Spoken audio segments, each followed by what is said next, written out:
Early guard retention.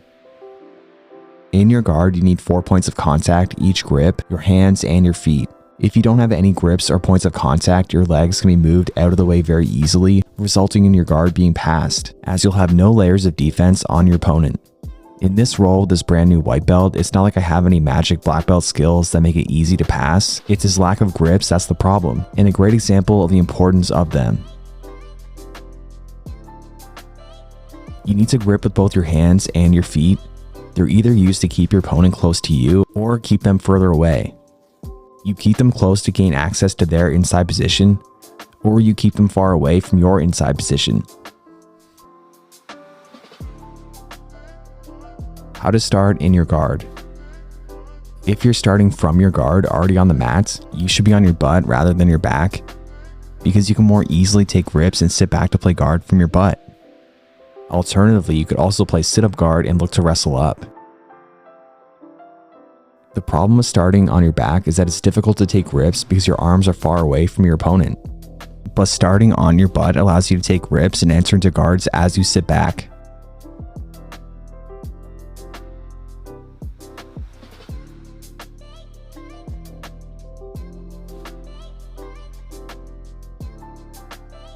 When your opponent is standing and you're gripping their upper body, typically what those grips are doing is controlling posture to keep your opponent from bringing their head and body up. This limits their mobility and keeps them close to you. You may also use your grips to block posts to hit sweeps. When you're blocking posts, you're typically controlling outside position. When your opponent is standing, if your hands are gripping onto your opponent's legs, it's typically to control the mobility of their legs, keeping their legs close to you.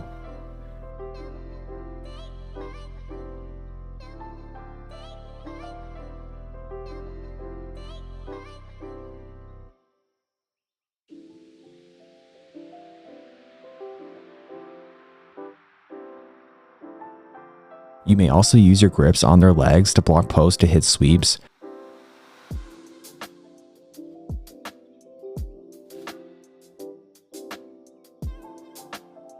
If your opponent is on their knees, typically your hand grips are looking to defend inside position with grips such as T-Rex arms, wrist control, or sleeve control to keep them far away from your inside position. They're also used to take inside position with grips such as underhooks and overhooks, and collar or lapel grips. These grips typically keep your opponent close to you. They control posture and limit mobility, as well as block posts to sweep. Your grips and frames from either position, whether your opponent is standing or on their knees, often work together to both keep your opponent close to you as well as keep them far away. It's often a balance. You may also use your grips to block posts to hit sweeps. When you're blocking posts, you're typically controlling outside position. You must always be gripping with your hands to either defend inside position, take inside position, control posture, or block posts for sweeps. The way you position your feet on your opponent determines which guard that you have them in. In fact, the majority of guards are named after the way you position your feet.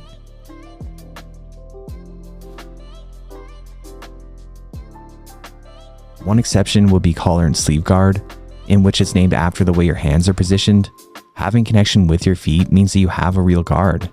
Gripping with your hands and taking 4 points of contact is incredibly important, but the most important aspect of your guard is keeping connection with your feet, because your legs are your guard.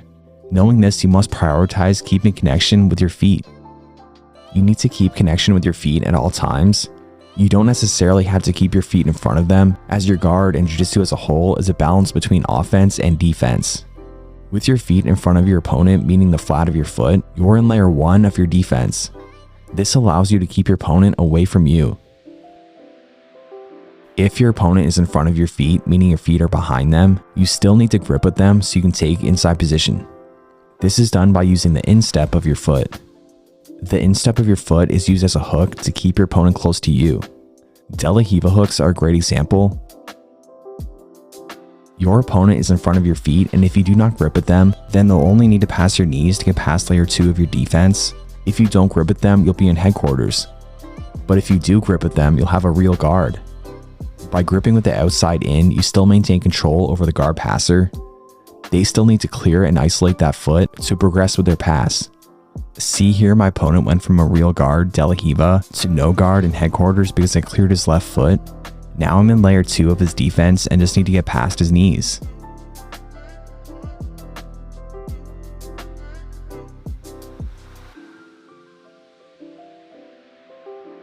Here my opponent stripped me of my De La Riva hook. He's past layer 1 of my right foot, and if he gets past layer 2, he'll likely pass my guard. So I changed position of my foot to bring it back to layer 1 of my defense. We can equate grips of the legs to grips of the arms. A De La Riva hook is the exact same thing as an overhook, except with your legs instead of your arms. Because in both cases, your opponent has inside position, but you're gripping from the outside in to take inside position for yourself. Close guard is an example of your opponent being in front of your feet and knees, but you're gripping their inside position, meaning their torso, with your legs. You're hooking your feet together with the instep of the feet. This is the exact same thing as a body lock, except with your arms.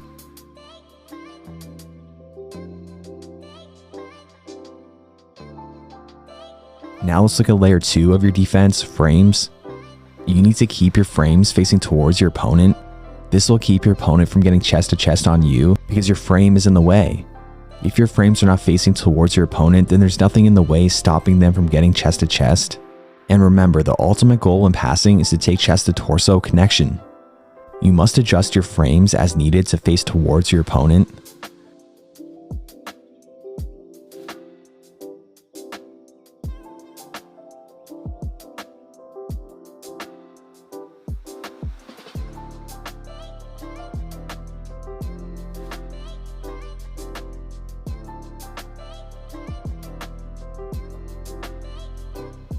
In many cases, but not all, this means making sure you stay on your side, as if your frames are pointing up, they'll be facing towards the sky rather than your opponent.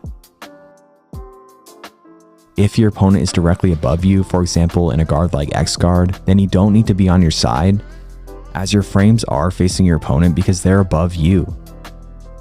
But otherwise, in the majority of guards, being on your side will mean that your frames face towards your opponent. You need to keep your frames facing towards your opponent, that is, unless you've taken inside position. For example, in close guard, you don't need your feet or knees pointing towards your opponent because you're wrapping your legs around their torso. You have inside position. Another example will be taking an underhook from half guard knee shield. You don't need your knee shield anymore because the knee shield stops them from getting close to you, but it also stops you from getting close to them. Frames are defensive and the layers of defense, again, are defensive. So we don't need to have our frames if we're taking inside position. So for example, in close guard, with this, he's in front of my feet, he's in front of my knees, but it's fine because I'm taking inside position. I'm wrapping my legs around the torso. Same thing with the submission. Once I'm here, my feet and my shins are pointing away from my opponent, but it's fine because I have inside position and I can finish with the submission. But jiu-jitsu is a balance between offense and defense. We need to often be framing and gripping to keep our partner close to us and also far away at the same time. So a great example is De La Riva. So for example, my hook here keeps Mike close to me, as well as my hand on his ankle. This foot is used to frame. So right now it's a short frame because it's bent 90 degrees. If I extend my leg, I can keep him even further away. This is a long frame, which is very helpful when you're going for certain types of sweeps. Like for example, if I was here, right now his hand is facing towards the mat. What I want to do is when I sweep him, I don't want his hand facing towards the mat, or he's going to post, he's going to frame on the mat. So I need to take his grip, his arm, stop it from pointing towards the mat, and now I can sweep him. So here I can use a long frame, again, keeping his frame off the mat. Now I can go for a sweep, no problem. Our arms and our legs are very similar. They can grip the exact same ways. So for example, my legs can grip just like my arms do when it comes to underhooks and overhooks. So if I'm here, my opponent gets past my feet like this and brings his knees closer, right? I can hook with my instep of my foot. Angle. So this would be very similar to an overhook. So the exact same thing as being here. So we're wrapping around from the outside in. So here again, we're going from the outside in. So a De La Riva hook is less inside position than being on the inside. So for example, if I have X guard, where I'm here, like this, I have way more inside position. I have inside position with both my feet, the instep of my feet, and my arm, like this. So naturally you can say that X guard is better than De La Riva because there's more inside position. The problem with X guard, which I think is the best guard, is it's just harder to enter into because it is so much inside position that your opponent doesn't want to give up. The more inside position you have, the better. So for example, here I have inside position with all my limbs. My legs have inside position, my arms have inside position. If I start losing inside position, the position becomes worse. So for example, if I don't have this leg on the inside, it's on the outside instead, he can get closer way easier. Or if he brings his knee over my knee, he has inside position there as well. Now I can't use either leg to frame. So now I only have my arms to defend, my upper guard. So from here, I need to make sure I keep inside position. Again, I don't want to reach around to the outside, take outside position, because it gives him more inside position. So naturally you can say that, and it's obvious that a smashed half guard is much worse than half guard knee shield or half guard butterfly. But here, this is really bad. We don't ever want to be here ever, okay? Here is much better because I have inside position with my arms. And then here, I have a knee shield, I have inside position with that leg. Or here, if I have a butterfly hook, I have even more inside position and I'm gripping and I'm framing. The grips needed for side control are the exact same grips you need to prevent when you're in your guard, the crossface and the underhook. Inside position between your ear and shoulder and between your armpit and your hip. Here in my smashed half guard, my partner has everything they need to pass inside position, but when she lets me get on my side with my knee shield in place and control her far arm, she's unable to take the crossface or underhook. She's unable to pass with the grips that she has now.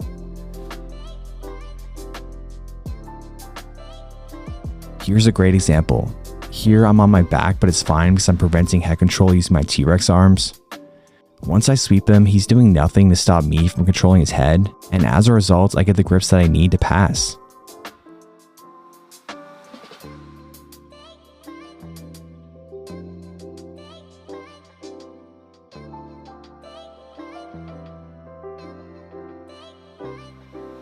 Not only does controlling the far arm prevent head control, but it can also be used for offense. It is extremely important to control the far side arm.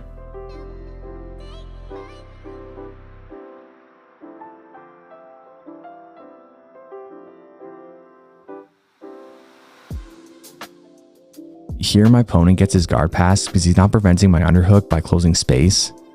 His hand on my back does nothing, it's not gripping, framing, or closing off space. At least he does transition to T-Rex arms when I do pass,